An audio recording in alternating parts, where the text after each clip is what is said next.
I'm going to demonstrate how to do a supine piriformis stretch. Supine meaning lying on your back, or some people know this as the figure 4 stretch.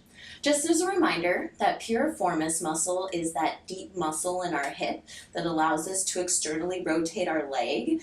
And most people know about the piriformis because of the pigeon pose stretch, a really popular stretch in yoga classes.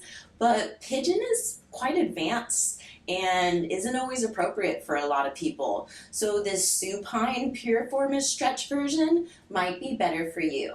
So you might want to give it a try.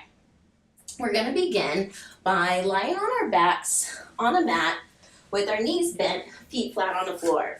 I'm next to the door here because beginners, you might want to have a wall behind you to move into this stretch a little better.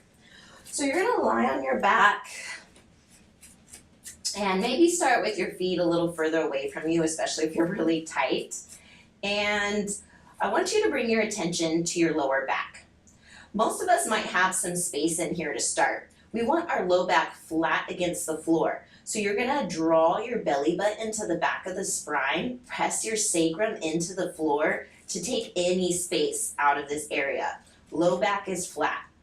You're gonna draw your left knee into your chest and place your left ankle on the right thigh, because we're focusing on that left hip, stretching that left piriformis muscle. It is very important that you keep your left foot flexed, toes towards the shin, so that you protect this knee joint. Keeping our low back flat, engaging our core, we're gonna draw our right knee in towards the chest, interlace our fingers behind the right thigh, and draw it in until we get a good stretch in that left hip. A lot of people start to lift their head and round their shoulders. You do not want to do this. This compresses the spine, which is not what we want to do. Your head should stay on the floor, shoulders relaxed, chin slightly tucked so your neck is long. If you do start to round, you may need to back out of this a little bit. So that might be when you come towards a wall, place your foot right against the wall, keeping your low back flat.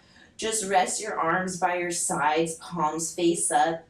May even bring your left hand to the left knee to press it away from you to get a nice gentle stretch through that left hip.